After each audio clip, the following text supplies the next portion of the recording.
Hello everybody, welcome back to KXP and welcome back to the Janus Project. We are going to just jump right on in. I had this whole episode planned out. I filmed all this footage of getting this refueling craft up here and then the rendezvous, but I used the Alcor's automated rendezvous process, so it wasn't the most interesting, and I realized that, there's no time to dawdle wasting on refueling.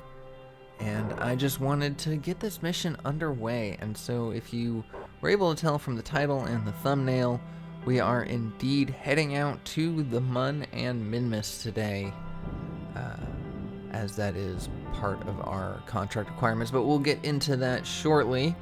I did decide that since I spent all this time, I would at least use the footage of the recovery efforts. There are 3 Kerbals in this Alcor pod. There's no need for there to be 3 Kerbals, but decided to take our 3 untested pilots up into space, give them a little bit of experience, because we are going to probably need to make use of them shortly enough. The 4 Kerbals that are going to Jool and 4 Kerbals going to Eve may need some supplementary missions. They may need some assistance along the way, so we got to make sure that we have adequate Kerbal support to help them out and bring them home. As we see here, we're coming back through the atmosphere. Just some Alcor things. It likes to explode at the slightest amount of heat, so we're going to use this gigantic heat shield to mitigate that, which is nice. But we're only coming in from low Kerbin orbit, so it doesn't take long to break through the thickest part of the atmosphere and come down. There's nothing to this craft except for the actual pod itself, so it doesn't take much to slow it down to a safe descent speed. And before we know it, their mission is over, and we can go ahead and just jump into ours. So like I mentioned, today we are going to be heading to the Mun first, and then we're going to head off to Minmus. And that is because we have a contract to fly by Jool, but it's not just Jool, but those ones as well. Thankfully, we don't have very stringent contract parameters. We can just fly by it at any altitude. It doesn't matter how close we get.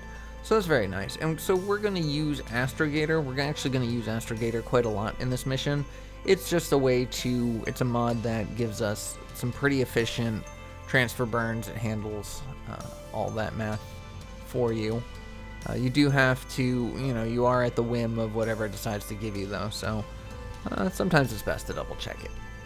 But yeah, so the Jool 3 course is what we're going to start with. We're going to probably, before we start the next episode, we might swing by mission control, see if there's any other contracts that could be relevant for us to grab on our way out.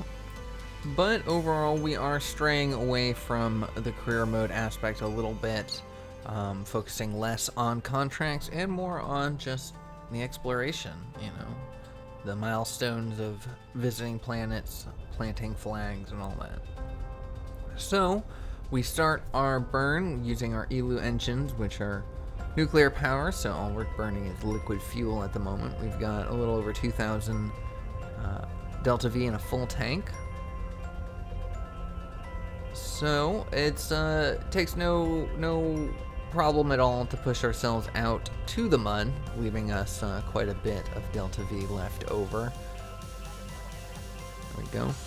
Our remote tech kind of overshoots and pushes us into the surface, so we're going to just actually use our RCS to just back it out just ever so slightly. And now that we have a safe flyby, we can start planning out our next maneuver. Instead of using Astrogator, because sometimes it'll end up just trying to find the most efficient route. So I've done this in tests where it wanted me to wait like 200 days to get from the Mun to Minmus, and I'm like, yeah, that's not gonna, that's unsatisfactory. So we're gonna plot in our own maneuver and bring ourselves as close to the 500 periapsis mark as we can, because we have a mission to do before we land, and I'll get into that shortly. But let's go ahead and just first work on our flyby and then we will adjust our final course to Minmus after that. So it's real easy to get ourselves close. We have really high-tech solar panels, so we have no problems running out of power at any point, at least this far into our trip.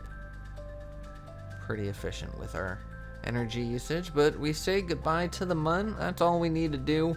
I would like to land there eventually with this craft, but for today's mission, it just seemed like a little bit of a distraction and potentially cause for failure. So we're just gonna keep going on. We're gonna swing by Minmus, and that will complete that aspect of the contract. Technically, we could just do a flyby like we did with the Mun, but we are going to utilize the planet's surface to refuel ourselves because we have the drill and the convertitron. See, there we go, 554 meters or kilometers above the surface. Excellent. But we have a convertitron and a drill on board, which will allow us to produce more liquid fuel and refill everything that we've used thus far, which is a crucial part of our journey of this craft, is being able to be adaptable and refuel as necessary. So we have our circularization burn plotted out. It's very easy, very quick. This craft has quite a healthy thrust to weight ratio on it, so it takes no time at all. Plus, Minmus has a very low gravity. But anyways, we are now 596 apoapsis, 571 periapsis, higher than what we had planned, but nonetheless easy enough and will work. We check out our contracts. We see that the flyby Minmus has been checked off, so we are 2/3 of the way done with that. So now this isn't part of a mission. We have no contract for it, but we have, I mentioned in the build process of this, we have 3 scanning modules on here that will give us information like altimetry, biome, a visual map of it, and the resources as well as anomalies. And so we're going to take the time to gather all this information about the moon before we land, and we're going to be doing this as we go along. Ideally, if we can get maps of every single celestial body out there, that would be well, ideal. So now we are choosing our landing spot. We are actually going to go for that anomaly up there. I did kind of talk through a little bit of it, but part of why we're doing that is because it also has the highest concentration of ore in the area. As you may have noticed, it was purple, where most of the things, the surrounding area, were blue. So it's nice. We get to visit 2 birds with 1 craft. So let's go ahead and stow away all of our scanning tech because we no longer need it. We can let that rest for now. And we're going to bring our orbit down to a much more manageable 20 kilometers above the surface. Once again, takes absolutely nothing to burn our way down there. And barely nothing to circularize. 50 meters per second out of our 874. Doing pretty well. But we also only have 874. You know, if we plan on doing anything, well, we have a trick up our sleeve to get to Jool, but if we plan on doing anything at Jool or near any of the moons, we're going to be sorely disappointed. So this is a crucial step in our journey, not only to refuel our craft to get ourselves ready for whatever may come interplanetary, but if we have any problems with the craft, if something just doesn't work, if my theory was incorrect, or it just, you know, if I just don't like it enough, we're close enough, we could just head home. You know, we could bring our Kerbals back, work on the craft. Unfortunately, it will put us behind in the space race in case the POV crowd decides they don't need to make those changes, but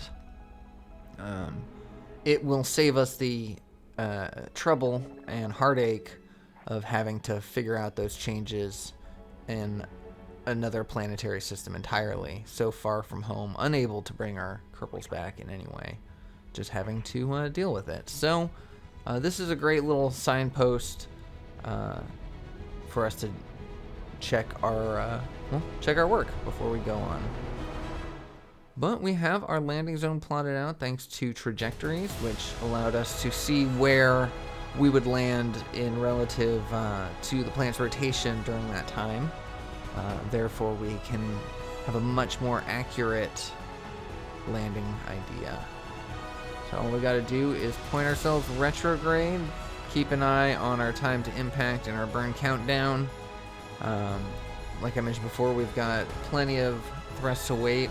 I don't know why it says our thrust to weight is 43. I feel like that's absurdly high, but nonetheless, I feel pretty confident in our stopping ability. It's the control that will be the real question. But we're fairly close to our waypoint, but it is not set entirely perfectly, so we will have to take a look at that. 4 seconds, 2 seconds, 1. We burn on time, and we stop relatively close to the surface.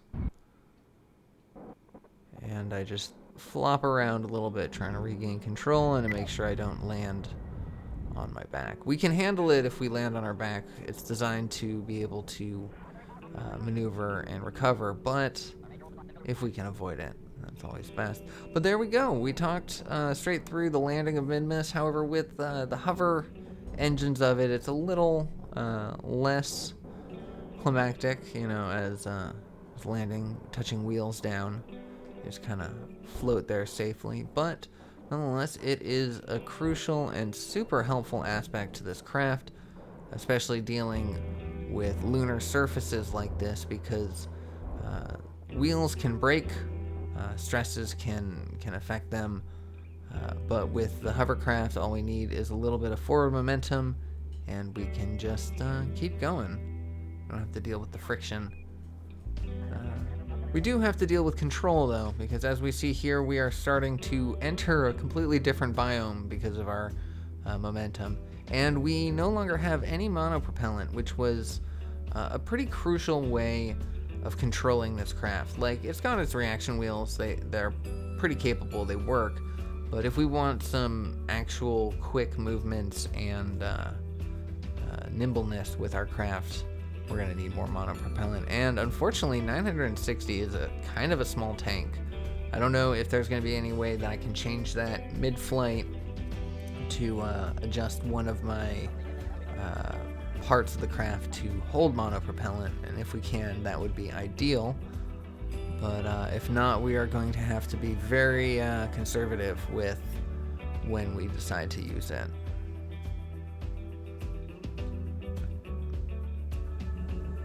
And there we go, another touchdown. I put touchdown in quotes, of course. But we are actually going to want to actually touch down for a second.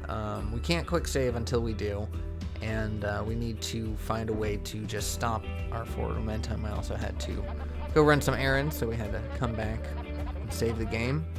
Or save the game and come back, I should say.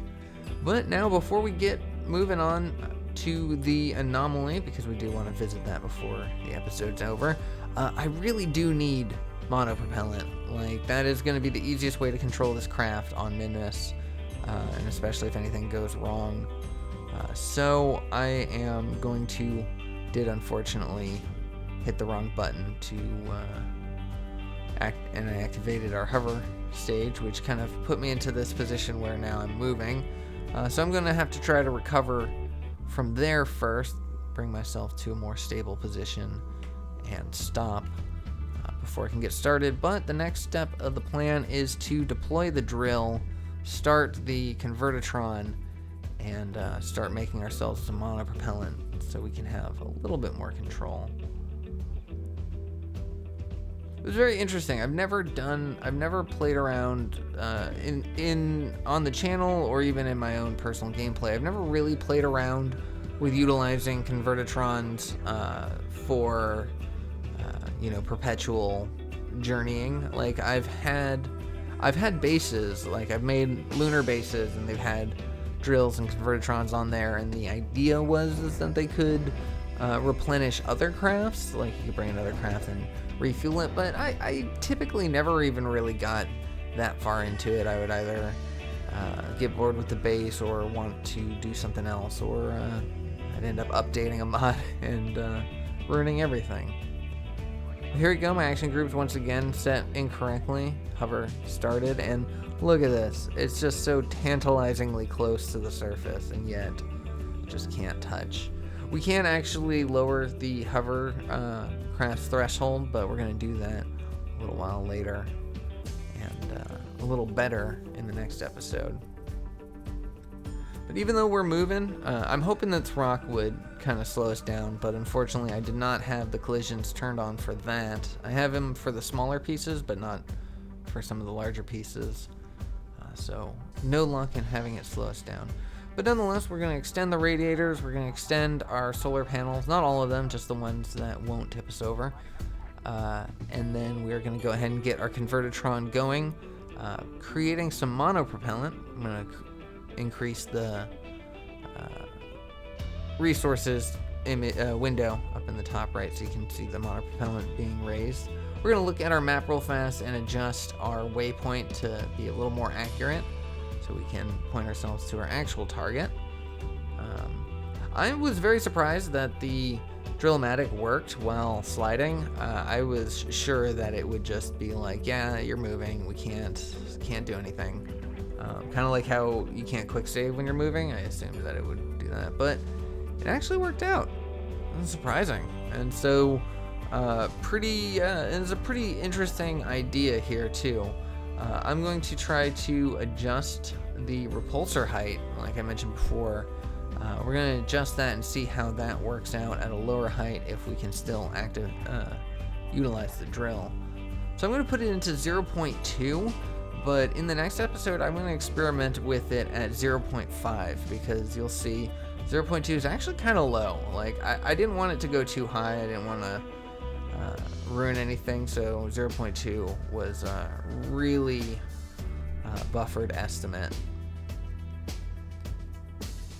Oh, still sliding. I have my brakes set to 200%, so it's kind of unreal that it's sliding like this. Yeah, look at that. We are hovering above the surface. Our drill is still working. We're still creating ore and monopropellant. And now we don't have the danger of having our wheels on the ground. So in the next episode, I'm going to experiment with having it at 50% or having the ability to switch back and forth between 50 and 100%. And this may be a safer way to drill our ore and even maybe do so on the move. That would be kind of interesting if we could just head towards whatever target we've, heading towards and just fuel ourselves along the way.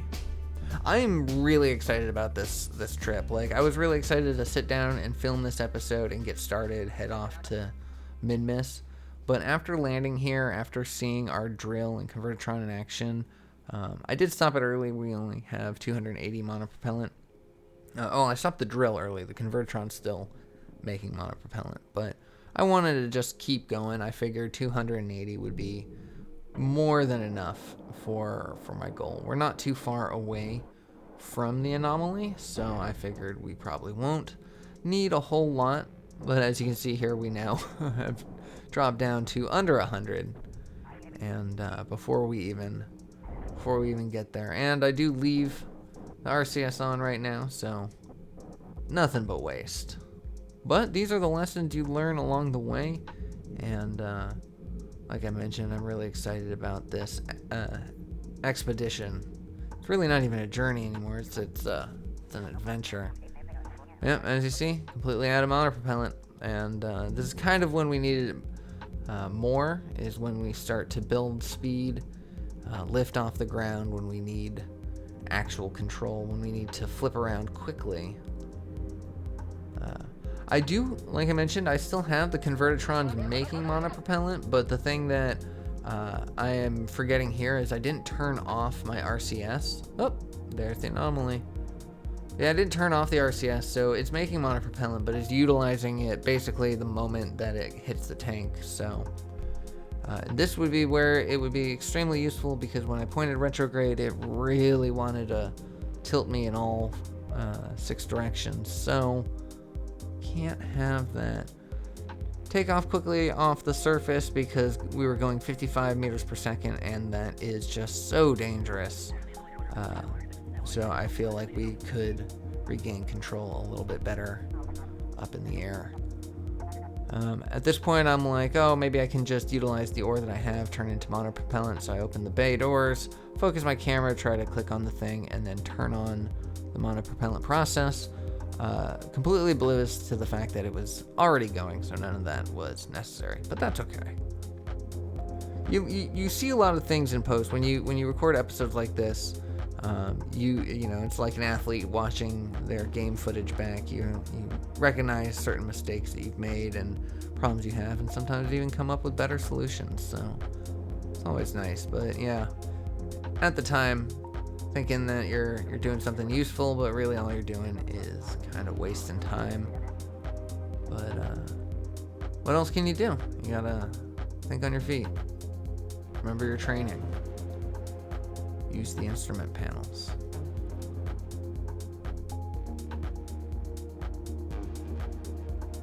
So I bring up our Delta V chart.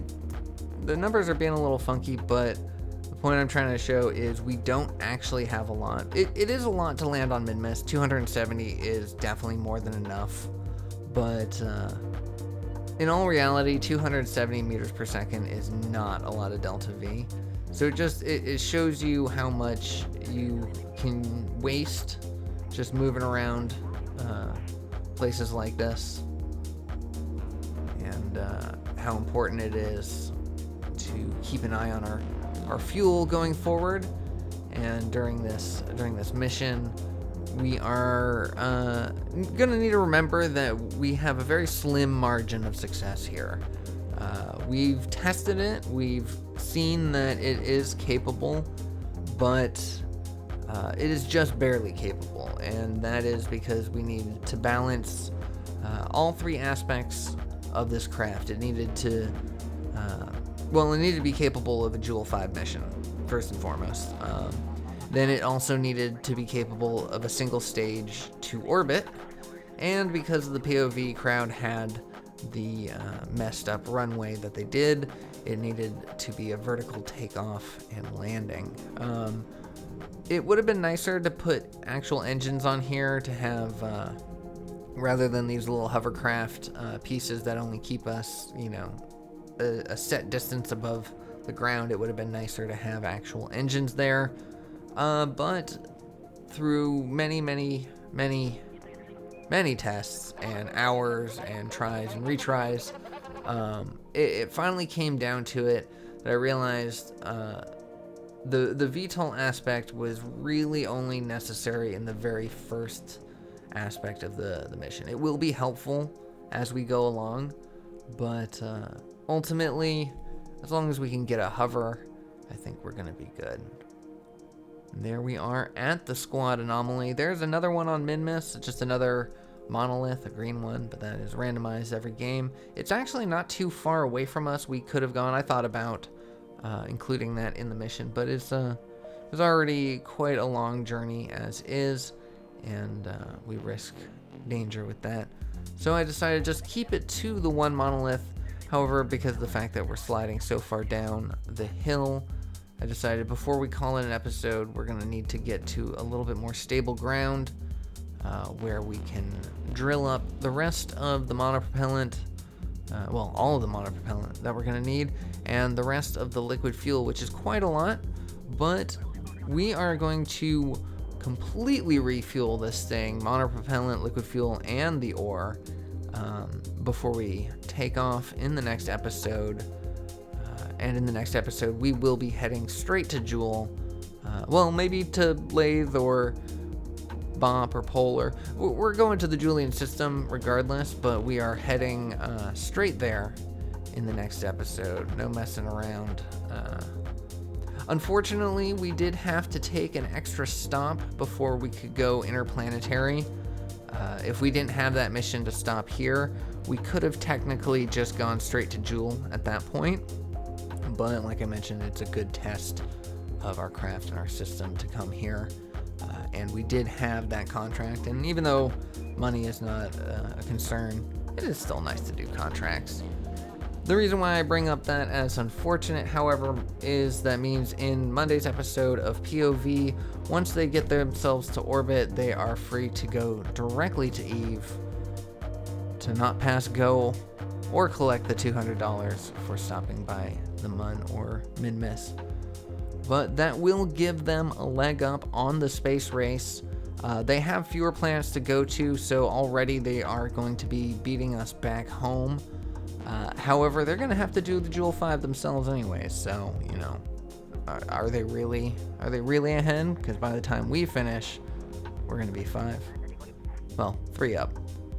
But anyways, that is where I'm going to leave today's episode. As you see here, we are successfully drilling. We've got plenty of electric charge, and it will take no time at all.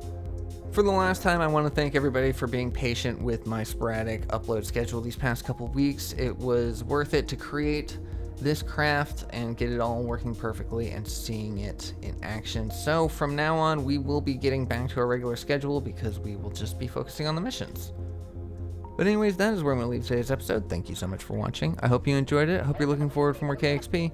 If you did think about subscribing, drop me a like, let me know your thoughts, and I will see you on the next one. Take care.